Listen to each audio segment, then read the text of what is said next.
Welcome back to the Arise interview, where we speak to the newsmakers as well as ordinary people doing extraordinary things around the world and featuring the voices at the heart of the stories. I'm Charles Aniagolu. Now, take this very seriously indeed. An actor can become president. Just look at Ronald Reagan in America and Vladimir Zelensky in Ukraine, who had been an actor and comedian playing a popular fictional president fighting corruption in a television series, but then he got the job for real. In the case of my next guest, Kenneth Okonkwo, he's not just an award-winning actor, he's also a lawyer who has become a politician. He didn't go for the presidency, but went for the next best thing, governor of his home state of Enugu in the southeast of Nigeria in 2019 under the umbrella of President Buhari's APC party. He didn't win, but he says his passion for politics and public service remains undimmed. Well, in a moment, we'll speak with the actor and lawyer turned politician Kenneth Okonkwo. But first, here he is in acting mode.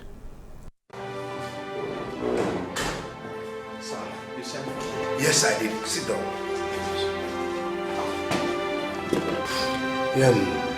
Jim called.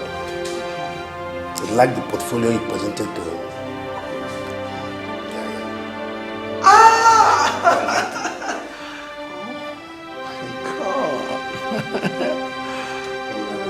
Thank you very much, sir. Thank you very much, sir. Listen, the company is proud of you. Thank you, sir. Keep doing what you're doing. Thank you, sir. No places. Thank you, sir. May I take my leave, sir? Can do that. Thank you, sir.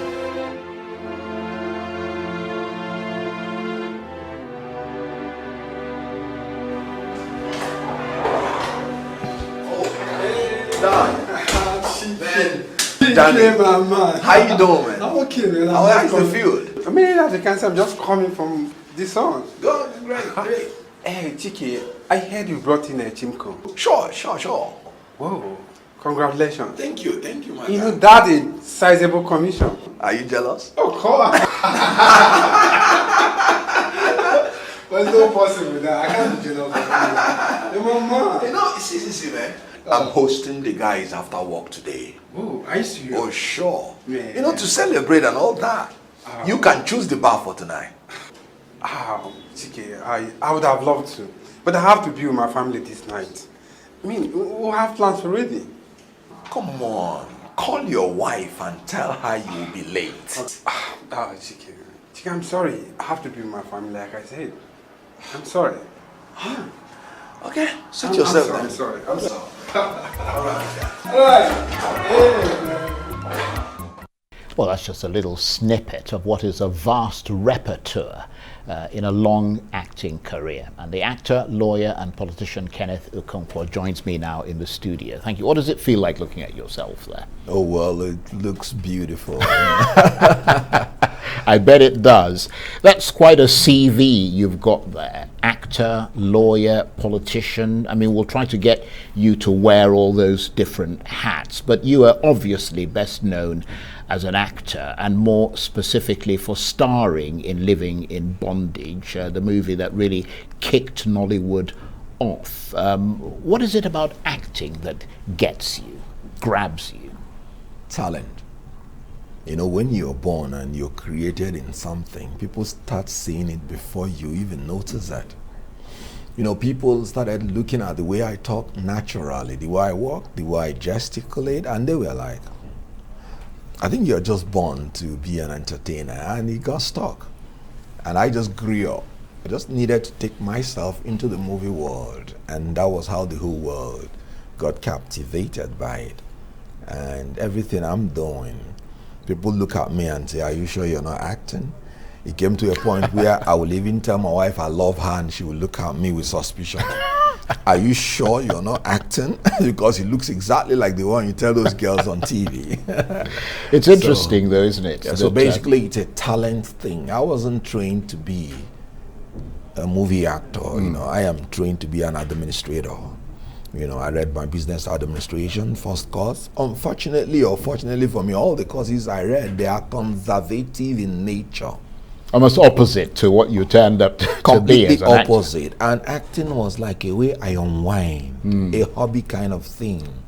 But when we did that first one, it became so successful that people started thinking that was my profession.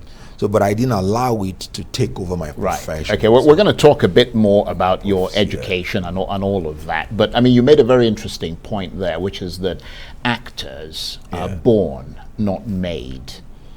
And it's the same thing in journalism. We tend to say that presenters are born, not made. But I understand you started acting quite early. Tell us a bit about how you actually got into it. Oh, well, like I said, because it was there from beginning. So in primary school, they will call you to act roles for them. In secondary school, the same thing.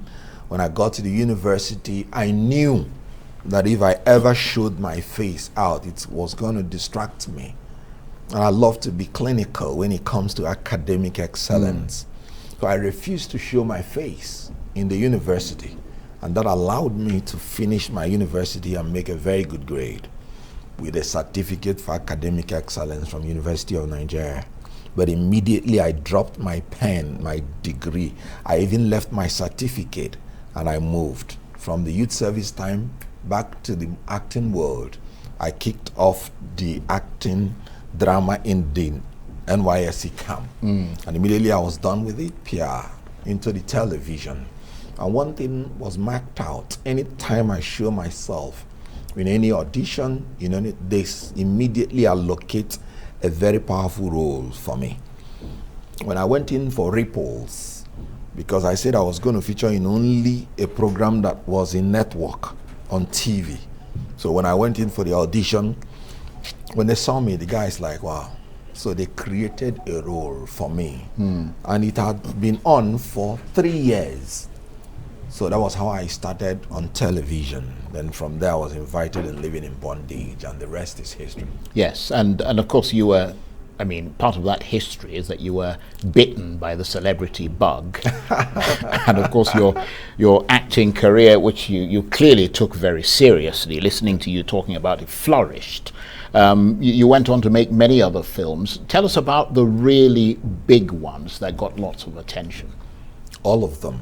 And I'm very sincere about it. Yeah, but for you personally, which do you think? Well, Living in Bondage, because it was the one that started it all. Right, and there was a remake of that, wasn't there? Oh, yes, and that was just about like last 2 years before the COVID set in. Living in Bondage will ever be green. One, because Nigerians watched it with a virgin eyes. They will always believe that's the best thing that has ever happened. Two, it was the time that people set out with the modern techniques and equipment available and with the best of the professionals. They could lay their hands and they went out to do that movie. And I was fortunate to be the actor of that movie. Every other known person then that could speak Igbo, because it was done in Igbo, the first one, was invited for the audition. And when the man looked at me, he said, wow, this guy looked like the guy that I had in mind when I was writing this script. Call him Andy.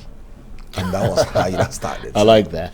And of course, as you said, the rest is history, because you went on to actually win an African Academy Award. Yes, which is in the UK, in US, here in Nigeria, and many other things. When I started with that Living in Bondage, something struck me. People loved it so much, and they thought it was excellent. And I felt this has imposed a duty on my person to maintain that standard, so I wouldn't, disappoint my fans. So that was why I maintained that standard. Right. So you were very selective in what roles you played. For every 10 scripts I read, it's one I'm going to do. Because I want the best of the best, and it has always been like that. But what earned you that ultimate accolade of the African Academy Award? What did you win it for? Oh, well, movie. It was a collegiate of, and of course, whenever they do the movies, it's per year. Right. So that year we did one movie. I ended that twice, 2009, 2011. So there were a lot of movies done then. Like I told you, every movie I had ever done came out the best. And that's just the truth. And of course, after, I'm trying to understand the sequence of events, because I know that you obviously did Living in Bondage and so on. But did you do that before you decided to return to school? Because I know that you did return to school to continue your education. Which one came first, sort of thing? Well, what do I say? Both of them. Right. I'm a perpetual student. I keep going back to school. Quite a lot of degrees you got there. Sure. I did my first degree before venturing into acting, like I told you. And that was in business administration. But when I started the acting, that was when I proceeded for my master's in international law and diplomacy. And after that, I went back to read law, my LLB, obviously complementing it with BL. Then I was in theology in the Bible school, and a whole lot of other collegiate little things, leadership training here and there. So, and was there sort of family pressure on you? Because I understand there are quite a few scholars in your family, lawyers, in fact. Yes, I shared the same womb with 4 other lawyers. In my family, you just have to go to school. My elder brother is a lawyer, my younger brother It wasn't is an a lawyer. option not to go No, to school, you don't have basically. that option. Especially when you are of the first. Yes, of course.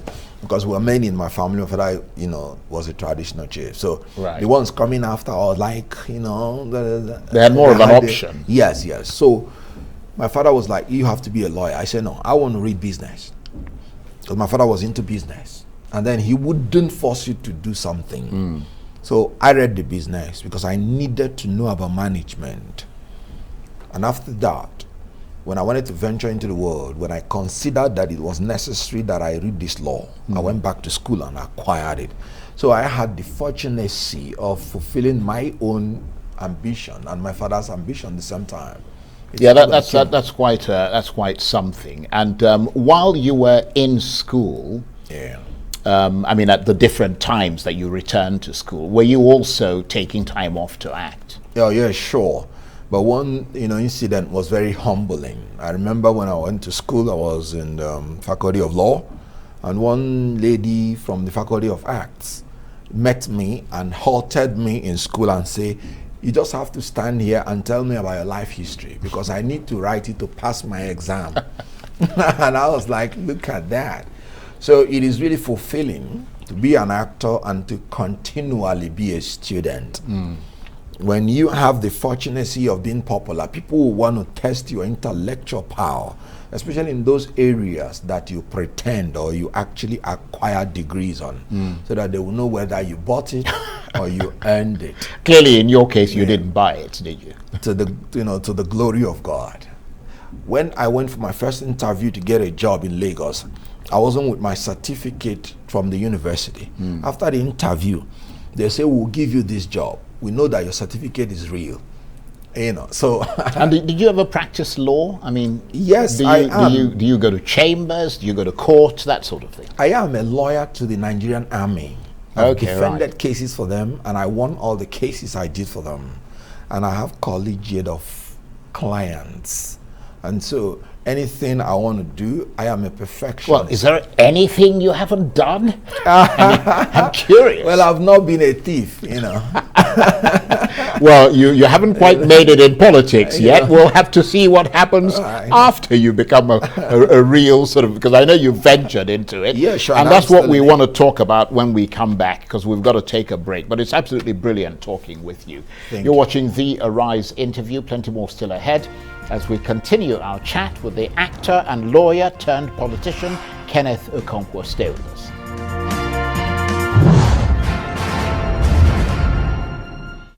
Welcome back to the Arise interview. I'm Charles Aniagolu. Now, my guest today, Kenneth Okonkwo, has fulfilled many of his wishes as an award-winning actor and a lawyer. But how much of a challenge is it trying to translate all that into a political career? Well, he certainly gave it a shot, running for governor of Enugu State in 2019 under the banner of the ruling APC party. Alas, he didn't win, but that hasn't dimmed his passion for politics and public service. So while he swaggers across your screen or in your neighborhood courtroom, and his acting and legal careers continue to flourish, he's still got politics at the front and center of his mind, waiting or perhaps lurking for the right opportunity to give it another shot. And the actor and lawyer turned politician Kenneth Okonkwo is still with me in the studio. Thank you ever so much. Thank you very much. So, an actor and a lawyer, how did you evolve into a politician? Well, basically it comes to a time in your life when you begin to talk about impacting the next generation. Nigeria has been a blessing to me, and my little achievement came from the love of people. So there comes a time when you begin to think and talk about what do you give back to the people. Absolutely. I started from philanthropy, and I discovered there's a limit to what your personal resources can do for you. And I know that if I venture into politics and happen to lay my hands on a more empowering circumstance, it will be better for the people that have done a lot to show up my greatness here on earth. And so I ventured into politics based on that philosophy. And if you look at from where I'm coming from the southeast, there is a need for an inspiring leader that can inspire the youths towards productive endeavors rather than trying to manipulate their mentality towards destructive tendencies. When we did Living in Bondage, a lot of ones, the younger ones that we are taking after my footstep in the southeast, millions of them, they are made and they needed not to take arms against anybody, because creativity, commitment, consistency and sacrifice can give you things that not even the government can. So there's a need for an inspiring leader in that particular community and around Nigeria. And you don't think they've got it? Nigeria has a problem of leadership, and it's as simple as that. You know what? I have a covenant to maintain the spirit of honesty when it comes to the issue of Nigeria, because truth is the only thing that is going to bring solutions to Nigerian problems, not positions. So we need to tell the truth to power and to everybody so that Nigeria will come out the way we want it. So venturing into politics is an act. I have this dream that Nigeria will be a superpower nation in my generation. Nigeria is the simplest country to govern. There is nothing very, very difficult in governing Nigeria. The reason is because the people are not expecting too much. You make a road for them and they call in the drums to celebrate you. So it just takes two things, vision and character, integrity, to govern Nigeria. Because obviously and theologically, where people do not have vision, they perish. And righteousness exalted a nation, and the sin is a reproach to any people. So if you have these two things, Nigerians are the sweetest people to deal with. We entered the Nollywood when there was no Nollywood, and within 20 years we are a superpower nation. It can happen if you replicate this method in all the spheres of Nigerian system. So I'm in politics to change the dynamics, and I will do that. I do not need to be in power, but I need to be in politics to make sure the dynamics are being changed. You know, I'm a columnist, a newspaper columnist. Sunday Sun back page, every Sunday, I am the one that writes it. So I use it to mold the opinion of people about Nigeria. And while they should articulate their vision within a united country based on equity and justice, why? History has shown that countries that disintegrated are worse off after that, in spite of the justice of the claim of the people who fought for the disintegration. I give you Russia, I give you Sudan in Africa, I give you all of them. Sudan, both sides that emanated from the Sudan are in shambles and in trouble. Yeah, but there is another school of thought that talks about a phoenix rising from the ashes. Oftentimes, you need to, bring something down for it to be regenerated. But let's not get into a quibble about that. I mean, listening to you talking is really quite fascinating. You've done an assessment of the Nigerian political scene, which I think is very interesting. But I mean, you got into it. Was it rough when you got in? if you're looking for a cheap profession, you have to stay out of Nigerian politics. It's the trenches, then, is it? Yes, it is still in its embryonic stage. And naturally, when something is starting, it has its challenges. What we have now, for instance, within the party sounds more like internal democracy, not democracy, in all the parties. So you should know that when you get into that the brighter you are, the more threat you are, you basically. are not going to get it. Right. It's unfortunate. Because I was going to ask you, I mean, you started off with the PDP. Yes. In 2014, you ran for, I think, House of Representatives. Yes. Then you carpet crossed to the APC. Well, carpet crossed in a manner of speaking, because you didn't get into the House of Reps. Why did you do that, knowing that the APC isn't anywhere near as popular as the PDP in the Southeast? All right. Now, let's look at it this way. Let me put it on record that I have not failed any election. I aspired to become those offices. Right. But you didn't actually run. Yes. Because Okay. when I got in and saw the level they're operating in, I did not feel that this level is sanitized enough for me to move in. And But not it didn't take the compromise. ambition away from you. No, it then. cannot. Right. Anything I do, I'm passionate about it. So when you wanted to run for governor, Yes.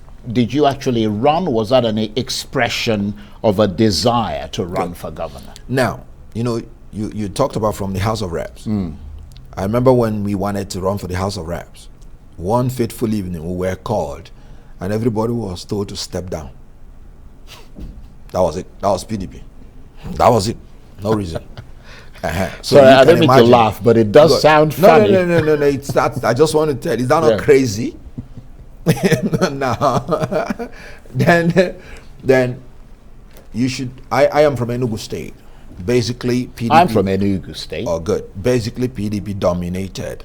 So when I aspired to be the APC governorship candidate, I knew what I was up to. One, you have to be strategic for your people. And politics is not a beauty contest. It's not a movie thing where opinion poll is what you need. If you are interested in your people, you have to tell them what they should hear. I told my people that whether they like it or not, President Muhammadu Buhari was going to win second term. There is no magic about it. He's from the Northwest. Northwest has not succeeded in having any leader that did a second term, both in the military regime, both in the civilian regime. And you don't expect them to throw him away, no matter what. And PDP, sorry to say it, in the Southeast, the left Southeast destroyed.